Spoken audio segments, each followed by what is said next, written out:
제3부 24장 1. 나는 왜 사람들 중에 어떤 사람은 다른 사람에 비해 삶과 죽음의 진리에 덜 무디고 덜 가슴 아파할까 늘 궁금했다.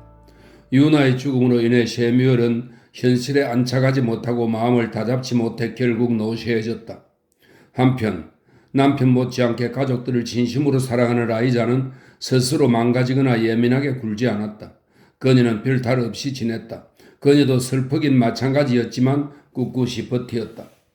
어쩌면 라이자는 성경을 있는 그대로 받아들이듯 역설과 모순으로 점철된 세상사를 그대로 받아들였는지도 모른다. 죽음을 달가워한 건 아니지만 그녀는 죽음을 늘 의식하고 있었다. 그래서 누가 죽었다는 소식을 접해도 그녀는 그렇게 놀라지 않았다. 세뮤얼도 죽음에 대해 생각해보고 나름대로 지론을 세우기도 했을 것이다. 그러나 실제로 죽음이 존재한다고 믿지는 않았다. 죽음은 자신과는 동떨어진 건 줄 알았다. 주위의 모든 사람들도 불멸의 존재였다. 그런데 죽음이 현실로 다가왔을 때 그것은 무모한 침입자였고 그에게 깊이 각인되어 있던 불멸성을 부인했다. 그렇게 해서 그가 쌓아놓은 벽에 금이 갔고 이었고 벽 전체가 무너지고 말았다. 내 생각에 그는 죽음에서 벗어날 수 있다고 생각했던 것 같다. 죽음은 개인적인 적이었고 그가 굳건히 이겨낼 수 있는 것이었다. 라이자에게 그것은 단지 죽음일 뿐이었다.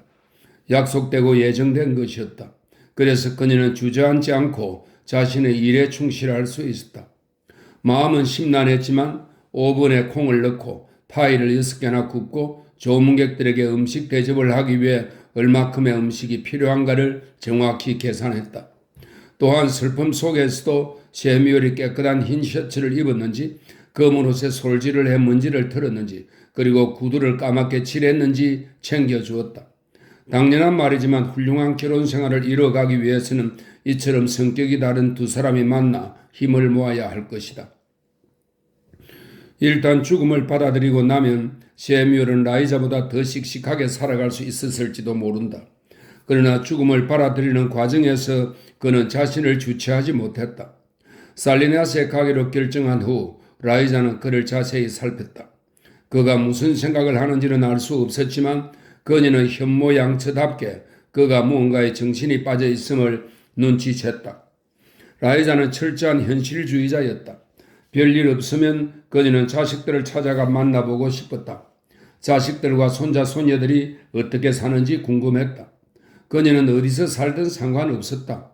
거주지는 천국으로 가는 길목에 있는 휴식지에 불과했다. 그녀가 일을 한 것은 할 일이 있어서였지 일 자체가 좋아서가 아니었다. 그런데다 그녀는 지쳐 있었다. 아침이면 온몸이 쑤시는 통증 때문에 일어나기가 점점 힘들어졌지만 그래도 그녀는 지지 않고 일어났다. 라이자는 천국에서는 옷이 더러워지지도 않고 요리를 하거나 세탁을 할 필요도 없을 것이라며 동경했다. 그녀가 생각하는 못마땅하게 여기는 것들이 있긴 했다. 그곳에서는 노래를 너무 많이 부르고 아무리 하나님의 선민이라고 하더라도 약속된 천상의 낮 태양을 어떻게 그렇게 오래 견디어낼 수 있는지 이해할 수 없었다. 그녀는 천국에서도 할 일을 찾아낼 것이다. 소일거리가 분명 있을 것이다. 구름을 꿰맨다든가 지친 날개에 약을 바른다든가 하는 일이 틀림없이 있을 것이다. 어쩌면 가끔씩 옷깃을 뒤집어 놓을 필요가 있을지도 모른다. 어떤 구석에는 천을 씌운 빗자루로 털어내야 할 거미줄도 있을 것이라고 그녀는 생각했다. 그녀는 살리나스를 방문하게 되어 즐겁기도 했지만 두렵기도 했다. 그곳에 간다는 생각에 너무도 들뜬 나머지 그녀는 거기에 죄악에 가까운 무언가가 있는 게 틀림없다고 생각했다. 야외 문화 강연회라고? 그녀는 거기에 갈 필요도 없었지만 아마 가지도 않을 것이다. 셰뮤얼은 기회라 생각하고 열심히 돌아다닐 것이다. 그녀는 남편을 감시해야겠다고 생각했다. 그녀는 남편을 여리고 어쩔 수 없는 사람이라고 늘 생각해봤다. 그가 무슨 생각을 하고 있고 그에게 어떤 신체적인 변화가 일어나고 있는지 모르지만 차라리 그 편이 나았다. 셰뮤얼에게 거주지는 아주 중요했다. 농장은 친척과 같았다. 농장을 떠난다는 것은 사랑하는 사람에게 칼을 대는 것과 다름없었다. 그러나 결정된 상황에서 셰뮤얼은 차근차근 일을 진행시켰다. 그는 정식으로 이웃들을 모두 방문했다. 그들은 예나 지금이나 서로의 사정이 어떤지 속속들이 알고 지낸 사람들이었다. 그는 오랜 친구들을 뒤로 하고 마차를 몰고 떠났다. 그때 말은 하지 않았지만 그는 그들을 다시는 못 보게 되리란 걸 이미 알고 있었다. 마치 그곳을 영원히 기억해 두려는 듯 그는 산과 나무, 친구들의 얼굴까지도 여러 번 바라보았다. 트레스크 농장을 방문하는 일은 맨 나중으로 미루었다. 그는 몇 달 동안 그곳에 가보지 못했다. 애덤도 더 이상 젊지 않았고 쌍둥이들은 이제 11살이 되었다. 리는 그다지 변하지 않은 것 같았다. 리는 셰뮤엘과 함께 흑강까지 걸어갔다. 오랫동안 만나 뵙고 싶었습니다. 하지만 할 일이 많았어요. 적어도 한 달에 한 번은 샌프란시스코에 다녀와야 했거든요. 자네는 잘 알고 있겠지만 친구가 있을 때는 보러 가지 않다가도 그가 안 보이면 만나지 않은 걸 후회하며 가슴을 치기 마련이지. 따님의 얘기는 들었습니다. 유감입니다. 리, 자네 편지를 받았네. 지금도 갖고 있어. 좋은 말들이 적혀 있더군. 중국에서는 그렇게들 생각해요. 저 나이가 들면서 점점 중국인다워지는 것 같아요. 자네도 뭔가 달라진 데가 있는데 뭐가 변한 거지? 변발이죠. 변발을 잘랐어요. 바로 그거였군.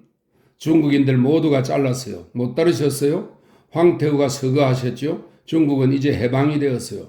이제 대군주는 만주인이 아닙니다. 그래서 우리는 변발을 하지 않아요. 새 정부가 그것을 금지하는 포고를 내렸거든요. 어디를 가도 이제 변발은 볼 수 없게 됐어요. 리, 뭐가 좀 다른가? 큰 차이는 없어요. 더 편하긴 해요. 그런데 머리가 허전해서 괜히 불안해요. 편하긴 한데 익숙해지지가 않네요. 애덤은 어떤가? 잘 지내십니다. 많이 변하지는 않았어요. 가끔 트레스크 씨의 예전의 모습을 생각하곤 합니다. 그래, 나도 그런 생각을 해보았어. 잠깐 꽃이 피었던 적이 있었으니까 아이들은 꽤 컸겠군. 많이 컸어요. 여기 있기를 잘했어요. 아이들이 자라는 걸 보고 또 조금씩 도와주면서 많은 걸 배웠거든요. 애들에게 중국말을 가르쳤나? 아니요. 트레스크 씨가 가르치지 말라고 하셨어요. 그가 옳았다고 생각해요. 쓸데없는 혼란을 일으켰을 겁니다. 하지만 저는 그 아이들의 친구가 되었죠. 그럼요. 그렇고 말고요. 그들은 아버지를 존경하지만 저를 사랑하는 것 같아요. 두 아이가 얼마나 다른지 모릅니다. 상상도 못하실걸요? 어떤 면에서? 아이들이 학교에서 돌아오면 아시게 될 겁니다. 동전의 앞뒷면 같다고 할까요? 칼은 예리하고 어둡고 빈틈이 없어요. 그런데 그의 형은 가만히 있어도 귀엽고 말을 하면 더욱 귀여워지는 아이예요. 그런데 자네는 칼을 싫어하나 보군? 칼을 자꾸 감싸게 됐어요. 칼은 죽어라 싸우는 녀석이에요. 하지만 칼의 형은 싸움이라고 모르는 아이죠. 내 자식들도 그래. 이해할 수가 없어. 같은 교육을 받으면 아이들 모두 닮은 모습일 것 같은데 그렇지가 않단 말이야. 아주 딴판이거든. 셰뮤얼이 말했다. 잠시 후 셰뮤얼과 애덤은 살리나스 계곡이 보이는 골짜기 입구의 길을 걸어 내려갔다. 그 길에 떡갈나무들이 그늘을 드리우고 있었다. 더 계시다가 저녁을 들고 가시죠? 애덤이 물었다. 더 이상 나 때문에 닭을 죽게 하고 싶지 않구먼. 셰뮤얼이 말했다. 리가 냄비 요리를 했어요. 그렇다면 애덤은 예전에 입은 상처 때문에 아직도 한쪽 어깨가 축 처져 있었다. 그의 얼굴은 굳어 있고 무언가에 가려 있는 듯 했다. 그의 눈은 피사체를 대충 볼 뿐 자세히 살펴보지 않았다. 두 사람은 길에 서서 일찍 내린 비로 파릇파릇해진 계곡을 내다보았다. 셰뮤얼이 부드럽게 말했다. 비옥한 저 땅을 그냥 내버려 두고도 자네는 부끄러운 줄도 모르니 이상하군. 애덤이 말했다. 곡식을 심을 이유가 없었습니다. 전에도 말씀드린 적이 있지 않습니까? 제가 변할 거라고 생각하셨죠? 저는 변하지 않았습니다. 그 상처가 자랑스러운가? 그것 때문에 자네가 대단해 보이기도 비참해 보이기도 하는 건가? 셰뮤얼이 물었다. 모르겠어요. 생각해 보시게. 어쩌면 자네는 관객이라고는 자네 하나뿐인 커다란 무대에서 연극을 하고 있는지도 모르겠네. 애덤이 조금 짜증 섞인 목소리로 말했다. 왜 오셔서 저에게 설교를 하십니까? 이렇게 찾아주신 것은 기쁘지만 왜 제 속을 끓는 겁니까? 내 말에 자네가 화를 내는지 알고 싶어서. 나는 참견하기 좋아하는 사람이야. 저기 저렇게 모든 땅이 묵혀있고 내 옆에는 사람이 묵혀 있어. 내 눈엔 그게 낭비로 보여서 말이야. 나는 낭비할 여유가 없었기 때문에 낭비라면 질색을 하지. 자네는 자네 인생을 이렇게 묵히는 것이 아무렇지도 않은가? 저들은 어쩌라는 겁니까? 다시 시도해 보게. 에덤이 그를 정면으로 바라보았다. 겁이 납니다. 차라리 이렇게 사는 것이 더 나아요. 어쩌면 기력이나 용기가 없는지도 모르죠. 아이들에 대해서는 어떤가? 아이들을 사랑하나? 그럼요, 당연하죠. 더 마음이 가는 아이가 있나? 왜 그런 걸 물으시죠? 나도 모르겠네. 자네 말투가 예사롭지 않아서 말이야. 집으로 돌아가죠. 에덤이 말했다. 그들은 천천히 나무 밑을 지났다. 그가 느닷없이 물었다. 캐시가 살리나스에 있다는 얘기 들으셨어요? 그런 소문을 들은 적이 있으세요? 자네는 들었나? 들었어요. 하지만 전 안 믿어요. 믿을 수가 없어요. 셰뮤얼은 바퀴 자국이나 모래길을 아무 말 없이 걸었다. 그는 속으로 찬찬히 에덤의 생각을 더듬었다. 그러자 허탈하게도 다시는 떠올리지 않았으면 했던 생각이 머릿속을 비집고 들어왔다. 마침내 그가 말했다. 아직도 그 여자를 잊지 못했군. 그런 것 같습니다. 하지만 총에 맞은 기억은 잊어버렸어요. 그 일에 대해서는 더 이상 생각하지 않습니다. 내가 자네한테 어떻게 살라고 말할 수는 없지. 그래도 꼭 말해야겠네. 자네가 그랬으면 좋았을 텐데 하는 생각에서 벗어나 세상사에 뛰어들었으면 해. 이렇게 자네에게 말을 하는 중에도 나는 내 기억들을 채로 그러듯 걸러내고 있어. 많은 기억 중 좋은 것들만을 가려 생각하려고 말이야. 그런데 좋은 추억이 얼마 없군. 많지가 않아. 자네는 기억을 걸러내기에는 너무 젊어. 자네는 새로운 기억을 만들어 가야 해. 그래야 나이가 들었을 때 좋은 추억거리가 많이 남지 않겠나? 셰뮤얼이 말했다. 에덤은 고개를 숙였다. 그가 이를 악물고 있어서 관자놀이 밑이 툭 붉어져 있었다. 셰뮤얼은 그를 힐끗 보고는 말했다. 그래, 그렇게 이를 악물고 살아. 우리가 얼마나 그릇된 것을 옹호하고 있는가. 자네가 어떤 행동을 하는지 내가 말해볼까? 자네가 헛것을 보았다고 생각하지 않게 말이야. 자네가 침대로 가서 불을 끄면 그 여자가 후광을 받으며 문간에 서 있어. 자네는 그 여자의 하늘거리는 잠옷을 보고 있고 말이야. 그 여자가 침대 쪽으로 요염하게 다가오면 자네는 그의 숨도 못 쉬고 이불을 걷고 옆으로 자리를 옮겨 그 여자를 받아들이지. 그리고 그녀의 피부에서 나는 달콤한 향기에 취하지. 세상에 둘도 없는 향기가. 그만두세요. 빌어먹을. 그만두라고요. 제 생활에 참견 마세요. 당신은 죽은 소 주위를 얼쩡거리며 냄새나 맡고 있는 코요테 같은 사람이에요. 에덤이 소리쳤다. 내가 그걸 어떻게 알고 있느냐 하면 그것과 아주 똑같은 방법으로 나를 찾아오는 여자가 있기 때문이야. 해마다, 달마다, 그리고 지금까지 그렇다네. 내 마음에 이중 빗장을 지르고 가슴을 봉합해서 그 여자가 못 들어오게 했어야 하는데 그렇게 하지 못했어. 지금까지 나는 라이자를 속이고 거짓과 허위로 그녀를 대했어. 그리고 그 어둡고 달콤한 시간을 위해 최선을 다했지. 그래서 지금은 아내 역시 비밀리에 만나는 사람이 있었으면 하고 바란다네. 하지만 그건 영영 알 도리가 없겠지. 아내는 빗장을 질러 마음을 닫아버리고 열쇠는 지옥으로 던져버린 것 같아. 셰뮤얼이 조용히 말했다. 에덤은 두 손을 꼭 잡았다. 손마디에 핏기가 가시면서 하얗게 되었다. 그가 격하게 말했다. 당신은 저 자신을 의심하게 만들어요. 늘 그랬어요. 전 당신이 두렵습니다. 해밀턴 씨. 제가 어떻게 해야 될까요? 말해주세요. 당신이 어떻게 그런 사실을 꿰뚫어 보았는지 모르겠군요. 저는 어떻게 해야 되죠? 나는 실행에 못 옮기지만 어떻게 해야 되는지는 알지. 자네는 새로운 캐시를 찾으려고 노력해야 해. 새로운 캐시가 꿈속의 캐시를 죽이도록 만들어야 해. 두 여자가 결투를 벌이도록 내버려 두게. 자네는 옆에서 지켜보다가 이긴 쪽에게 당신의 마음을 주면 돼. 그것이 차선책이야. 차선책은 새로운 애인을 찾아서 옛사랑을 지우는 것이고. 그렇게 하기가 두렵습니다. 에덤이 말했다. 자네는 전에도 그런 말을 했지. 이제 나는 자네가 어떻게 하든 상관하지 않을 걸세. 에덤, 나는 떠난다네. 작별 인사를 하러 왔어. 무슨 말씀이십니까? 내 딸 올리브가 집사람과 나를 살리나스로 초대했어. 그래서 우리는 내일 모레 떠나네. 나중에 돌아오시긴 하겠지요? 셰뮤얼이 말을 이었다. 한두 달 올리브와 같이 지내고 나면 조지에게서 편지가 올 거야. 우리가 파소 로저스로 찾아가지 않으면 그 애가 서운해하겠지. 그러고 나면 몰리가 우리를 샌프란시스코로 불러낼 거고 그 다음엔 윌이 그럴 테지. 우리가 그때까지 산다면 동부에 있는 조도 그럴 걸세. 좋지 않으세요?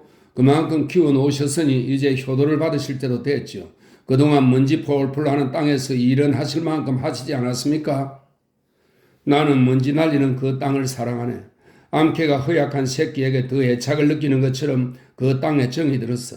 차돌 하나, 삽을 깨먹는 튀어나온 돌뿌리, 황량하고 얕은 표토, 물 한 방울 나지 않는 돼지의 심장을 사랑하네. 먼지 나는 땅 어딘가에 풍요로움이 있어. 이제 쉬셔야지요. 또 그런 말을 하는군. 나는 그것을 받아들일 수밖에 없었고 이제 받아들였네.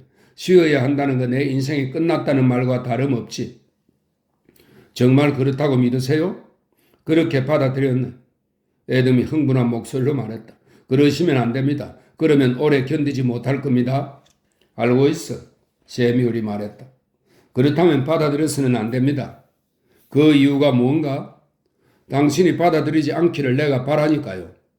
나는 참견하게 좋아하는 노인이야. 애덤, 나를 슬퍼하게 하는 건 내가 점점 남의 일에 참견하지 않는다는 거야. 그래서 자식을 찾아다닐 때가 되었다는 걸 알게 된 거지. 이제 남의 일에 참견하는 척이라도 해야 해. 차라리 당신이 기력이 닿을 때까지 그 먼지 나는 땅에서 일을 하시는 게 낫겠어요? 셰뮤얼은 그를 보고 미소를 지었다. 듣기 좋은 말이군. 고맙네. 좀 늦었지만 사랑을 받는다는 건 기분 좋은 일이야. 애덤이 갑자기 그 앞으로 몸을 돌렸기 때문에 셰뮤얼은 걸음을 멈추어야 했다. 애덤이 말했다. 그동안 당신이 저를 위해 어떻게 해주셨는지 알고 있습니다. 그런데 아무 보답도 못 해드리는군요. 하지만 한 가지만 더 부탁드리고 싶습니다. 부탁을 드린다면 한 번 더 친절을 베풀어 주시겠습니까? 어쩌면 제 생명을 구하는 일이 될지도 모릅니다. 내가 도울 수 있는 일이라면 그렇게 하겠네. 애덤은 손을 들어 서쪽을 향해 반운행을 그리며 말했다. 저쪽 땅 말입니다. 전에 말씀하시던 정운과 풍차 우물 그리고 알파파 밭을 만드는 걸 도와주시겠어요? 꽃씨를 재배해 돈을 벌 수도 있을 것입니다. 몇 에이크씩 향기로운 금자나와 콩을 키울 건데 어떻게 생각하세요? 서쪽 정원에 10에이크에 걸쳐 장미를 심을 수도 있고요. 서풍을 타고 장미향이 퍼지면 얼마나 근사하겠어요? 자네 때문에 눈물이 날 지경이군. 늙은이가 주책 없이 말이야. 정말로 그의 눈가가 젖어 있었다. 그가 말을 이었다. 애덤 고맙네. 자네의 향기로운 제안이 서풍을 타고 향기롭게 번지는군. 그러면 하시겠습니까? 아니, 하지 않겠네. 하지만 윌리엄 제닝스 브라이언의 연설을 들으며 살리나스에 있는 동안 마음속으로 그 광경을 보게 될 거야. 그리고 어쩌면 정말로 그렇게 되었다고 믿게 되겠지. 하지만 정말로 하고 싶습니다. 톰을 찾아가 만나보시게. 그 애가 도와줄 걸세. 불쌍한 녀석. 할 수만 있다면 온 세상에 장미를 심으려 들 거야. 셰뮤얼, 지금 무슨 일을 하고 계신 건지 압니까? 알지? 내가 하는 일을 내가 알지. 너무나 잘 알기 때문에 반은 한 셈이야. 정말로 고집이 세시군요. 난 따지기를 좋아하거든. 라이자가 그렇게 말하더군. 하지만 이제 나는 자식들이 쳐놓은 거미줄에 걸렸어. 그런데 기분이 좋아. 2. 집안에는 저녁 식사 준비가 되어 있었다. 리가 말했다. 저번처럼 나무 아래에 차리고 싶었는데 날이 추워서요. 정말로 춥군 리. 셰뮤얼이 말했다. 쌍둥이들이 들어와서 수줍은 듯이 손님을 바라보며 서 있었다. 아주 오랜만에 보는구나. 하지만 우리가 너희들에게 훌륭한 이름을 지어주었지. 너가 칼렙이구나. 그렇지? 전 칼이에요. 그래 칼이지. 그리고 나서 그는 다른 애를 돌아보며 말을 이었다. 너는 너희 이름에서 등뼈를 빼내는 법을 알아내니? 네. 넌 아론이지? 네. 리가 끌끌거리고 웃더니 말했다.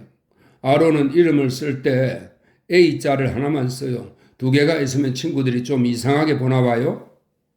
저는 베르기 산토끼를 35마리 키우고 있어요. 한번 보실래요? 토끼장은 저기 샘 옆에 있어요. 8마리가 더 생겼어요. 바로 어제 새끼를 낳았거든요. 아론이 말했다. 아론 보고 싶구나. 칼, 설마 농작물을 가꾼다는 얘기를 하려는 건 아니지? 그가 말을 할 때 그의 입이 실룩거렸다. 리는 고개를 획 돌려 셰뮤얼을 살폈다. 그런 말은 하지 마세요. 리가 안절부절 못하며 말했다. 내년에 아버지께서 평지의 땅 1에이크를 제게 주실 거예요? 칼이 말했다. 저는 무게가 7kg이나 나가는 커다란 토끼를 갖고 있어요. 생일 선물로 아버지에게 그걸 드릴 거예요. 아론이 말했다. 에돔의 침실문이 열리는 소리가 들렸다. 아버지에게 말하지 마세요. 비밀이에요. 아론이 재빨리 덧붙였다. 리가 냄비 요리에 고기를 자르며 말했다. 해밀턴 씨, 선생님은 항상 저를 불안하게 하시는군요. 얘들아, 앉아라. 에돔이 소매를 내리며 들어와 식탁 머리에 앉았다. 잘들 다녀왔니? 그러자 아이들이 합창하듯 대답했다. 잘 다녀왔습니다, 아버지. 말씀하시면 안 돼요. 아론이 말했다. 하지 않을게. 세뮤엘이 그를 안심시켰다. 뭘 말하지 말라는 거냐? 에돔이 물었다. 세뮤엘이 말했다. 나와 자네 아들 사이에 비밀이 하나 있는데 그러면 안 되나? 칼이 끼어들었다. 식사하고 나서 저도 비밀을 말씀드릴게요. 궁금한데 내가 모르고 있는 비밀이면 좋겠구나. 세뮤엘이 말했다. 리는 고기를 자르다 말고 고개를 들고 세뮤엘을 흘게 보았다. 그러고는 접시에 고기를 옮겨 놓기 시작했다. 아이들은 아무 말 없이 재빨리 음식을 개걸스레 먹었다. 아론이 말했다. 나가도 돼요, 아버지? 에돔이 고개를 끄덕이자 두 아이는 쏜살같이 나갔다. 세뮤엘이 그들의 뒷모습을 보며 말했다. 11살답지 않게 성숙해 보이는군. 우리 애들은 11살 때 고함치고 소리 지르고 쿵쿵 뛰어다녔어. 그런데 이 집 아이들은 어른스럽군. 그래요? 에돔이 물었다. 리가 말했다. 이유를 알 것 같군요. 이 집에는 아이들을 끔찍하게 생각해 줄 여자가 없어요. 남자들이 아기들을 제대로 보살피기나 한답니까? 그래서 이 집 아이들은 애처럼 굴어봤자 좋을 게 없었어요. 뭐 하나라도 얻는 게 있어야 말이죠. 그게 좋은 건지 나쁜 건지는 모르겠군요. 세뮤엘은 접시에 남은 고기 국물을 빵 조각으로 닦았다. 에돔, 리가 어떤 사람인지 알고 있나? 요리할 줄 아는 사색가라고 할까? 아니면 사색하는 요리사라고 할까? 그가 나에게 많은 걸 가르쳐 주었네. 에돔, 분명 자네도 그에게서 배운 게 많을 거야. 에돔이 말했다. 제가 귀담아 듣지 않았는지도 모르겠습니다. 어쩌면 리가 말해주지 않았을 수도 있고요. 왜 아이들이 중국어를 못 배우게 했나, 에돔? 에돔은 잠시 생각하더니 마침내 입을 열었다. 이제 솔직히 말해도 되겠군요. 그건 순전히 질투심 때문이었어요. 그때는 다른 핑계를 대했지만 아이들이 내가 공감할 수 없는 방향으로 내게서 쉽게 멀어지는 걸 원치 않았거든요. 그런 생각을 갖는 건 당연하면서 아주 인간적이군. 하지만 그건 지나친 비약이야. 나도 그렇게까지 생각한 적이 있었는지 모르겠군. 리는 회색 에나멜 칠을 한 커피포드를 들고 와 커피를 잔에 따르고 앉았다. 그는 양 손바닥으로 둥근 잔을 감싸 쥐고 손을 녹였다. 그러고 나서 웃음을 띠며 말했다. 해밀턴 씨, 당신은 제게 큰 고민을 안겨주셨습니다. 그리고 평온한 중국을 뒤흔들어 놓았고요. 무슨 뜻이지, 리? 말씀드린 것 같은데요? 아니면 해밀턴 씨께 말씀드리려고 생각하다 보니 제가 그렇게 했다고 착각했을 수도 있고요. 어쨌든 재미있는 이야기입니다. 듣고 싶은데? 그러고는 에돔을 바라보며 물었다. 에돔, 듣고 싶지 않은가? 아니면 구름 같은 몽상 속으로 빠져들고 계신가? 그 생각을 하고 있는 중이었습니다. 이상하군요. 점점 흥분이 돼요. 에돔이 말했다. 잘 됐군. 그것이 인간에게 일어날 수 있는 좋은 것들 중 최고인지도 모르지. 리, 자네 이야기를 좀 해보게. 세뮤엘이 말했다. 중국인은 목덜미에 손을 대고는 미소를 지으며 말했다. 변발이 없는 것이 언제 익숙해질지 모르겠습니다. 알게 모르게 변발에 꽤 익숙해 있던 모양이에요. 네, 말씀드리지요. 해밀턴 씨, 제가 점점 중국식이 되어간다고 전에 말씀드린 적이 있지요. 당신은 자신이 점점 아일랜드인이 되어가고 있다고 느낀 적이 있으세요? 리가 물었다. 그럴 때도 있고 안 그럴 때도 있지. 세뮤엘이 말했다. 창세기 4장 16절을 읽고 그것에 대해서 토론을 벌였던 일을 기억하시나요? 그럼 오래전의 일이네만 10여 년 전에예요. 그 이야기가 제 폐부를 찔렀기에 한마디 한마디 깊이 생각해 보았습니다. 그 이야기는 깊이 생각하면 할수록 점점 더 심오해지더군요. 그래서 우리가 갖고 있는 번역서와 비교를 해보았습니다. 거의 비슷했죠. 그런데 마음에 걸리는 곳이 꼭 한 군데 있었습니다. 험정역 성서에는 이렇게 쓰여 있더군요. 여호와께서 가인에게 왜 화가 났느냐고 묻는 장면인데 여호와께서 이렇게 말씀하셨죠. 너가 잘하면 내가 너희 재물을 거부하겠느냐? 잘하지 않으면 죄가 문에 엎드리지리라. 그리하면 죄가 너를 유혹할 것이고 너는 죄를 다스릴 것이다. 충격적인 대목은 너는 죄를 다스릴 것이다 라는 구절이었어요. 이 말은 가인이 죄를 이겨내리라는 일종의 약속이었기 때문이에요. 셰뮤엘이 고개를 끄덕이며 말했다. 그런데 그의 자손이 그 일을 완전히 완수하지 않았다. 이 말이지? 리는 커피를 한 모금 마셨다. 그 후 미국 표준성서 한 권을 구입했어요. 그 당시만 해도 최신판이었죠. 그런데 이 책에는 이 구절이 다르게 번역되어 있더군요. 너는 죄를 다스리라 이렇게 되어 있어요. 이건 큰 차이입니다. 이것은 약속이 아니라 명령이에요. 그래서 곰곰이 생각해 봤죠. 도대체 원전에 어떻게 쓰여 있기에 이렇게 다른 번역이 나왔을까 궁금했어요. 셰뮤엘은 양 손바닥을 식탁에 얹고 몸을 숙였다. 예전 젊었을 때의 눈빛이 다시 살아나오는 것 같았다. 리, 설마 자네가 히브리어를 공부했다고 말하려는 건 아니겠지? 리가 말했다. 말씀드리던 참이에요. 그런데 얘기하자면 꽤 길어요. 오가피주 맛을 좀 보시겠어요? 썩은 사과 맛이 나는 술 말이지? 네, 그걸 마시면 말이 술술 잘 나와요. 그럼 내가 마시면 얘기가 더 잘 들리겠군? 셰뮤엘이 말했다. 리가 부엌으로 간 사이에 셰뮤엘이 물었다. 에덤, 이 이야기에 대해 알고 있나? 모릅니다. 말해주지 않았어요. 어쩌면 제가 귀담아 듣지 않았는지도 모르죠. 리는 자기로 된 술병과 아주 얇고 정교하여 빛이 투명하게 비치는 사기잔 3개를 들고 왔다. 중국식으로 드세요. 그는 거의 검은 빛이 도는 술을 잔에 따랐다. 이 술에는 쑥이 많이 들어있어요. 독한 술입니다. 많이 마시면 압생트와 같은 효과가 납니다. 셰뮤엘은 술을 홀짝홀짝 마셨다. 자네가 왜 그렇게 그 얘기에 관심을 갖고 있는지 그 이유를 알고 싶네. 이런 위대한 이야기를 생각해낼 수 있는 사람이면 자기가 말하고 싶은 것이 무엇인지 정확히 알고 있지 않겠습니까? 그래서 그의 말에 혼란의 여지가 있을 수 없을 것이라는 생각이 들었습니다. 자네는 사람이라는 말을 썼는데 그렇다면 성경이 하나님이 직접 쓴 것이 아니라 말인가? 이 얘기를 생각할 수 있었던 사람은 대단한 성인이었을 거예요. 중국에도 이런 성인이 몇 분 계십니다. 그렇지 않아도 궁금했는데 결국 자네는 장로교인이 아니군. 셰뮤엘이 말했다. 제가 점점 중국 사람처럼 되어간다고 말씀드렸지 않습니까? 아무튼 얘기를 계속하겠습니다. 저는 샌프란시스코에 있는 종친회 본부에 갔었습니다. 종친회 본부에 대해서 알고 계신가요? 저희 대가족은 서로 상부상조할 수 있도록 본부를 만들어 두고 있어요.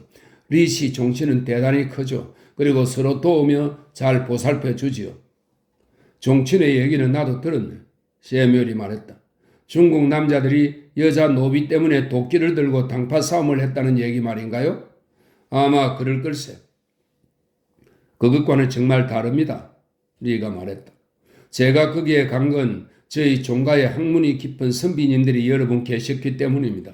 그분들이야말로 꼼꼼한 사상가들이죠. 공자의 문장 하나를 놓고 여러 해 동안 사색하는 분도 계셨을 겁니다. 아무튼 해석에 뛰어난 분들이 계셔서 저에게 조언해 줄 수 있을 거라고 생각했어요. 그들은 노인이지만 아주 훌륭한 분들입니다. 그분들은 오후에 2번 아편을 피우는데 피우고 나면 마음이 편안하고 예민해져요. 그러고는 밤새도록 앉아 있는데 그들의 정신은 어떤 경지에 이르러 있습니다. 그분들만큼 아편을 잘 활용하는 사람도 없을 겁니다. 리는 검은 술로 목을 축이고는 말을 이었다. 저는 현인 한 분에게 정중히 제 문제를 말씀드렸어요. 그리고 이야기를 읽어드리고 제가 어떻게 이해하고 있는지 말씀드렸죠.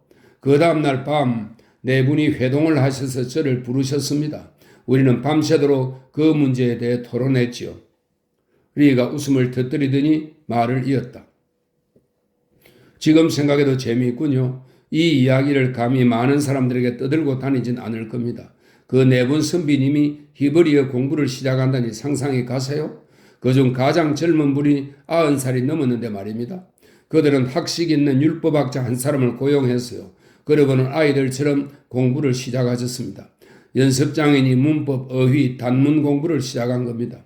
붓을 가지고 먹물로 쓴 히브리어를 보셨어야 하는데 오른쪽에서 왼쪽으로 글을 쓴다면 두 분은 괴로워하시겠지만 그분들은 그다지 힘들어하지 않으셨습니다.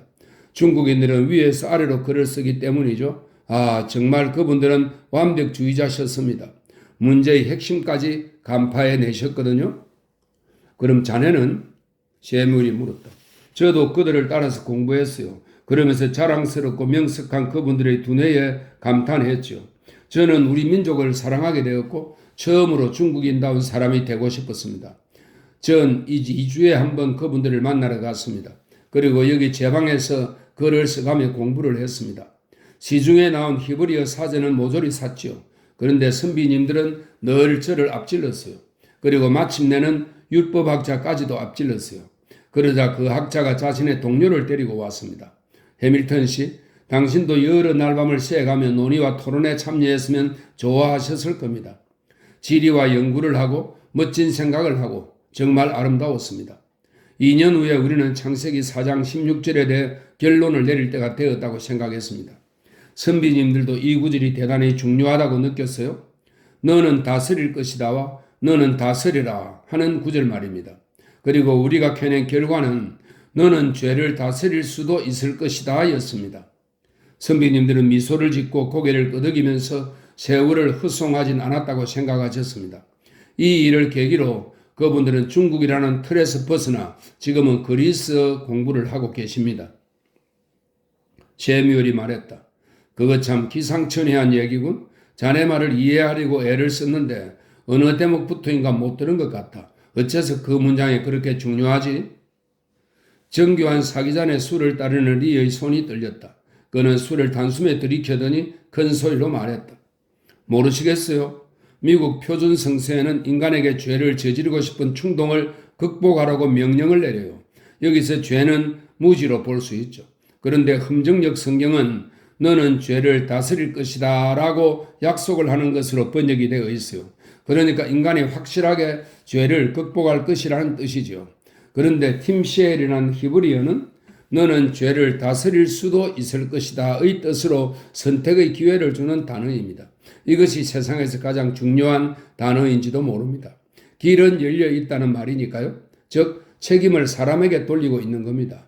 너는 다스릴 수도 있을 것이다는 곧 너는 다스리지 못할 수도 있을 것이다는 의미이죠. 모르시겠어요?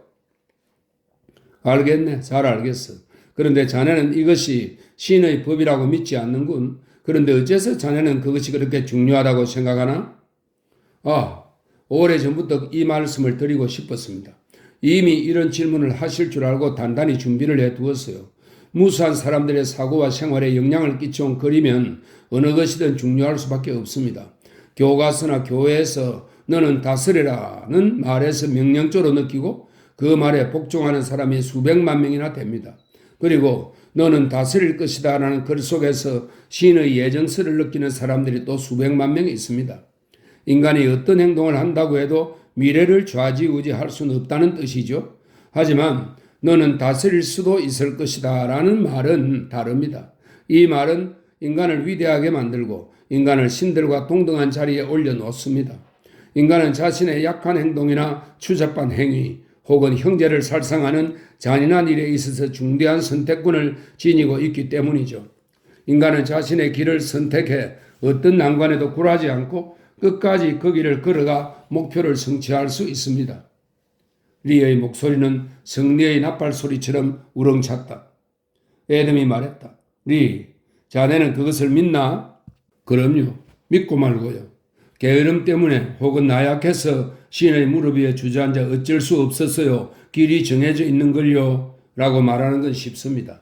하지만 선택의 여지가 있다는 것이 얼마나 영광인지 생각해 보십시오. 선택이야말로 인간을 인간으로 만들죠. 고양이에게는 선택권이 없습니다.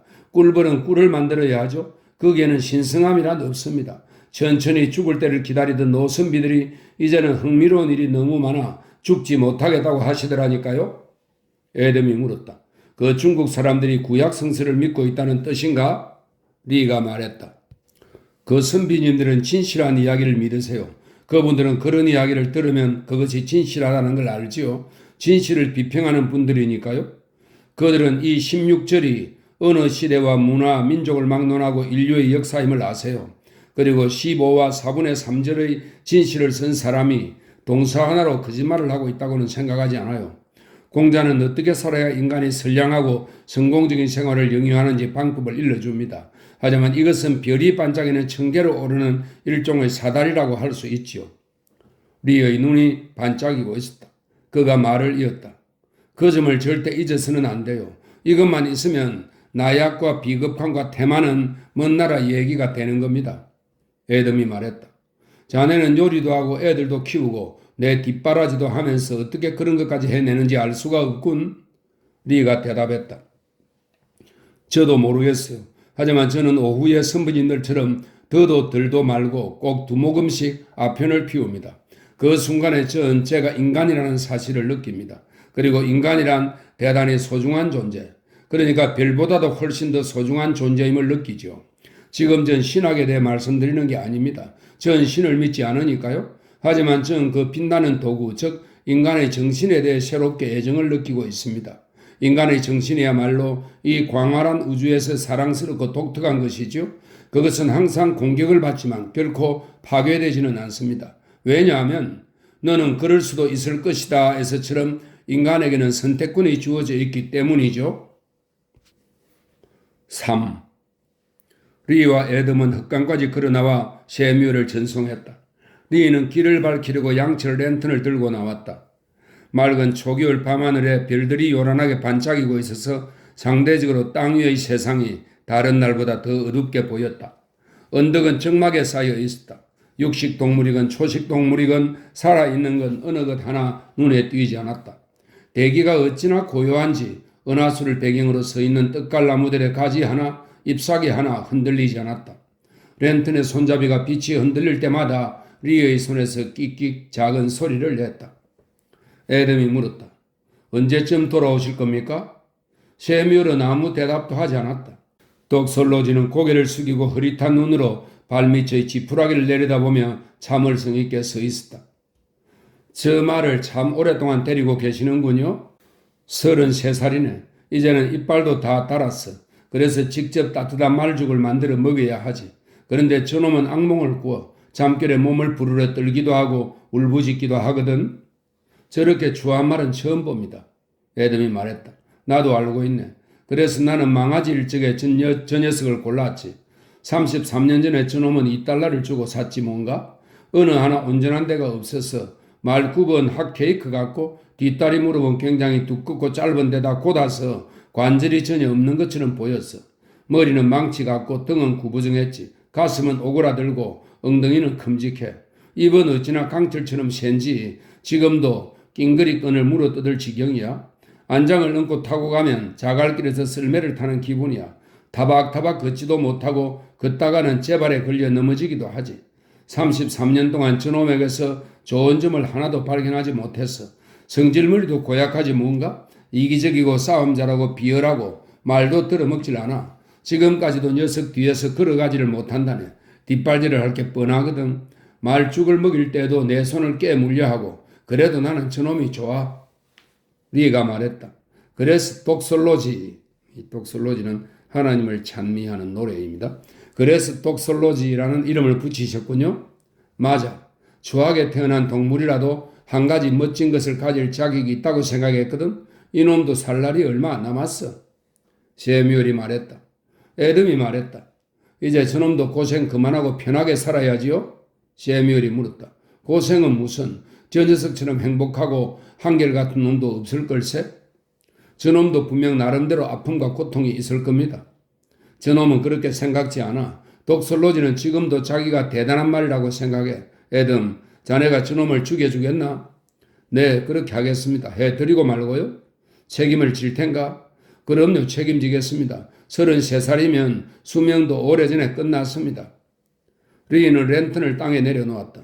셰뮤엘은 그 옆에 쪼그리고 앉아 노랗게 깜빡거리는 불빛에 손을 녹이려고 본능적으로 손을 뻗었다. 예전부터 마음에 걸리는 게 있었어. 그가 말했다. 뭡니까? 죽는 게 더 편할지 모른다는 생각으로 자네는 내 말을 정말로 쏘아 죽일 건가? 글쎄, 제 말 뜻은 셰뮤엘이 재빨리 말을 가로챘다. 에덤, 자네는 지금의 생활에 만족하나? 물론 아닙니다. 만일 나에게 자네의 병을 고칠 수도 있고 아니면 자네를 죽게 할 수도 있는 약이 있다면 그걸 자네에게 줘야 할까? 자신을 한번 잘 돌아보게. 무슨 약입니까?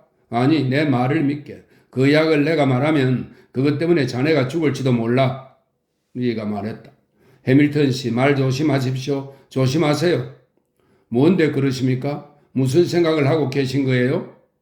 애덤이 물었다. 그러자 셰미얼이 조용히 말했다.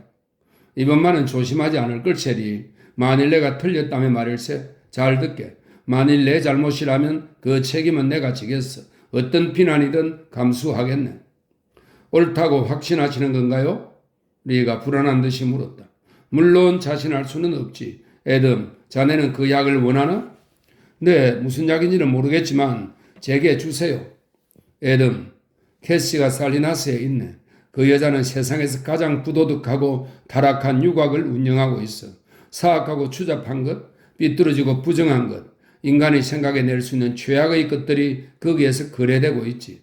절름발이와 꼽추가 만족을 구하려 그곳에 간다네. 하지만 그것보다 더 나쁜 일들이 자행되고 있어. 캐시는 케이트라는 가명을 쓰고 있는데 생기 발랄하고 젊고 아름다운 젊은이를 들여다가 결코 온전한 인간이 될 수 없도록 병신을 만들어 놓고 있거든. 자, 이게 바로 자네의 이야기야. 알고 나니 기분이 어떤가? 거짓말하지 마세요. 애덤이 말했다. 아니, 애덤, 나는 여러 면을 지니고 있지만 거짓말쟁이는 아니야. 애덤이 리 쪽으로 몸을 획 돌렸다. 이 말이 사실인가? 저는 해독제는 아닙니다만 그건 사실이에요. 리가 대답했다. 애덤은 랜턴 불빛 속에서 휘청거리며 섰다가 몸을 돌려 달아났다. 달려가다 넘어진 듯 둔탁한 발소리가 들렸다. 그가 다시 덤불에 걸려 넘어지더니 기기도 하고 손톱으로 끌기도 하면서 비탈을 올라가는 소리가 들렸다.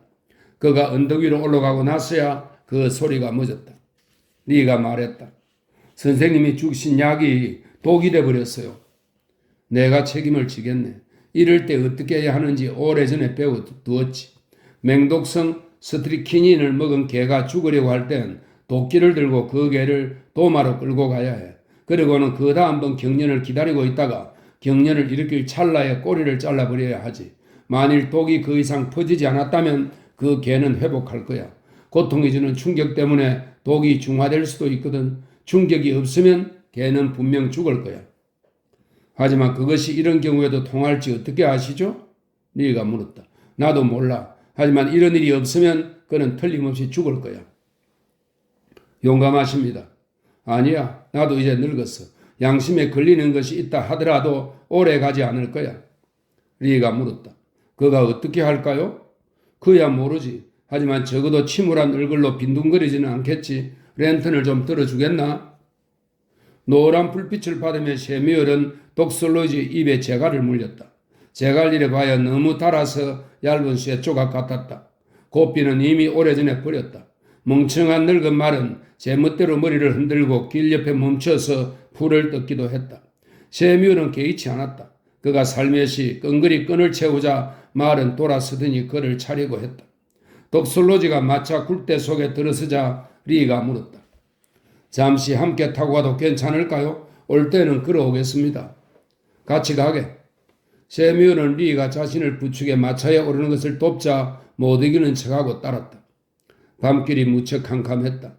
독솔로지는 툭하면 비틀거리면서 밤 여행이 싫다는 것을 내색했다. 셰미얼이 말했다. 계속 말해보게 리. 하고 싶은 말이 뭔가? 리는 놀란 것 같지 않았다. 전에 해밀턴 씨께서 참견하기 좋아하는 사람이라고 하셨죠? 저도 그런가 봅니다. 자꾸 생각을 하게 되니 말이에요. 어떤 일이 일어날지 여러모로 생각해 보았습니다. 하지만 오늘 밤 선생님 때문에 전 완전히 바보가 된 기분입니다. 다른 사람은 몰라도 선생님은 그 얘기를 트레스커 씨에게 하지 않으실 거라고 장담했거든요. 그 여자에 대해서 알고 있었나? 물론이죠. 아이들도 아나? 모를 겁니다. 하지만 그건 시간 문제죠. 어린아이들이 얼마나 짓궂은지 아시지 않습니까? 언젠가는 학교 운동장에서 아이들의 놀림감이 될 겁니다. 아무래도 애덤이 아이들을 데리고 다른 곳으로 이사를 가야겠어. 리, 그 문제에 대해 생각해 보게. 해밀턴 씨, 아직 제 질문에 대답하지 않으셨어요? 어떻게 그렇게 하실 수가 있었습니까? 내가 그 정도로 잘못을 했다고 생각하는 건가? 그런 뜻이 아닙니다. 하지만 그렇게 확고부동한 태도로 나오실 줄은 전혀 생각지 못했습니다. 그런 분이 아니라고 생각했거든요. 제 얘기에 흥미가 있으세요? 자기 얘기를 하는데 흥미를 느끼지 않을 사람이 누가 있나? 계속하게. 해밀턴 씨, 선생님은 인정이 많은 분이세요? 어떤 문제도 일으키고 싶어 하지 않는다고 생각했죠. 선생님의 마음은 국화밭에서 뛰어노는 어린 양처럼 유순하죠. 제가 알기로 선생님은 그 어떤 일에도 불도그처럼 과감하게 덤벼들지 않으셨어요. 그런데 오늘 밤의 행동을 보고 선생님에 대한 저의 생각이 완전히 바뀌었습니다. 샘유얼이 채찍을 꽂아놓은 막대기에 고삐를 둘둘 말자 독솔로지는 바퀴 자국이 난 길 위를 비틀비틀 내려갔다. 노인은 특수염을 쓰다듬었다. 수염은 별빛을 받아 하얗게 빛났다. 그는 검은 모자를 벗어 무릎 위에 올려놓았다. 자네 못지않게 나도 놀랐네. 그 이유를 알고 싶으면 자신에 대해 곰곰이 생각해 보게. 무슨 말씀이신지 모르겠습니다. 자네가 그렇게 나에 대해 연구를 하고 있었다는 걸 일찍 말해주기만 했어도 훨씬 다른 결과를 낳았을 텐데 아직도 무슨 말씀인지 못 알아듣겠습니다. 리, 조심하게. 자네는 나에게 말을 시키고 있네. 나한테 아일랜드 기질이 들락날락하고 있다고 말한 적이 있을 걸세. 지금 그 기질이 고개를 들고 있거든? 리가 말했다. 해밀턴 씨, 이제 떠나시면 다시 돌아오실 겁니까? 오래 살 거라는 생각을 안 하고 계신 건가요? 사실이네, 리. 어떻게 알았나? 선생님 주위에 죽음의 기운이 어려 있어요. 그것이 빛을 발하고 있어요. 아무도 알아차리지 못할 거라고 생각했는데 이봐, 리. 나는 내 인생을 일종의 음악이라고 생각한다네. 항상 좋은 음악만 있는 건 아니지만 그래도 형식과 선율을 갖추고 있지. 그런데 내 인생의 교향곡이 연주되지 않은 지도 오래됐어. 단음만이 연주되고 있어. 변하지 않는 슬픔의 곡조 말일세. 나만 이런 건 아니네. 너무나 많은 사람들이 인생을 패배의 종말로 여기는 것 같아. 리가 말했다. 어쩌면 사람들이 지나치게 많은 돈을 가지고 있는지도 모릅니다. 도대체가 부자만큼 만족할 줄 모르는 사람도 없다니까요. 충분한 의식주를 누리게 되면 아마 그 사람은 절망한 나머지 죽게 될 겁니다. 리, 자네가 번역한 말 때문이었어. 너도 다스릴 수 있을 것이다. 그것이 내 목을 잡고 흔든 거야. 그리고 어지럼증이 가시더니 새롭고 밝은 길이 열리더군. 결말로 치닫는 내 인생이 찬란한 결말을 향해 내달리고 있는 것 같아. 내 인생은 마치 밤에 우는 새소리처럼 새로운 마지막 멜로디를 연주하고 있어. 리는 어둠 속에서 그를 빤히 바라보았다. 우리 종춘의 노인들도 그런 경험을 했어요. 너는 죄를 다스릴 수도 있을 것이다. 리, 바로 그거야. 나는 모든 인간이 파멸한다고는 생각지 않아. 파멸하지 않았던 사람들을 예로 들라면 여러 들 수 있네. 그들이야말로 세상 사람들에게 삶의 지표를 제시해 주는 분들이야. 그것은 전쟁에서도 그렇지만 정신에도 적용돼. 오직 승리자들만이 기억되지. 확실히 대부분의 사람들이 파멸하지만 불기둥처럼 어둠을 뚫고 겁에 질린 인간을 인도하는 사람도 있어. 너는 할 수도 있을 것이다. 너는 할 수도 있을 것이다. 이 얼마나 큰 영광인가? 우리가 나약하고 병들고 호전적인 것도 사실이야. 하지만 우리 모두가 그랬다면 우리는 몇천 년 전에 이 지구상에서 사라졌을 거야. 화석이 된 턱뼈와 석회암 속에 남아있는 부러진 이빨이 인간의 지상에 존재했다는 유일한 증표가 되었겠지. 그러나 이 승리의 길로 갈 수 있는 선택권이 있다니. 전에는 그것을 이해하지도 받아들이지도 못했네. 이제 내가 왜 오늘 밤 애덤에게 그 사실을 말했는지 알겠나? 나는 선택권을 행사한 거야. 어쩌면 내가 잘못한 것일지도 몰라. 하지만 애덤에게 말을 해줌으로써 그로 하여금 살든지 아니면 죽는 길을 택하든지 강요한 걸세. 그 단어가 무엇이었지, 리? 팀쉘이었죠? 마차 좀 세워주시겠어요? 리가 말했다. 한참 걸어가야겠군? 리가 마차에서 내렸다. 해밀턴 씨, 여기 있네. 내가 이런 말을 한 걸 알면 라이자가 싫어할 거야. 노인이 끌끌 웃었다. 해밀턴 씨, 당신은 저를 앞질렀습니다. 리, 이제 가야겠네. 안녕히 계십시오, 해밀턴 씨. 리는 길을 따라 서둘러 걸어갔다. 마차의 쇠바퀴가 삐그덕거리며 굴러가는 소리가 들렸다. 그는 언덕을 오르다 돌아서서 마차 꽁무니를 바라보았다.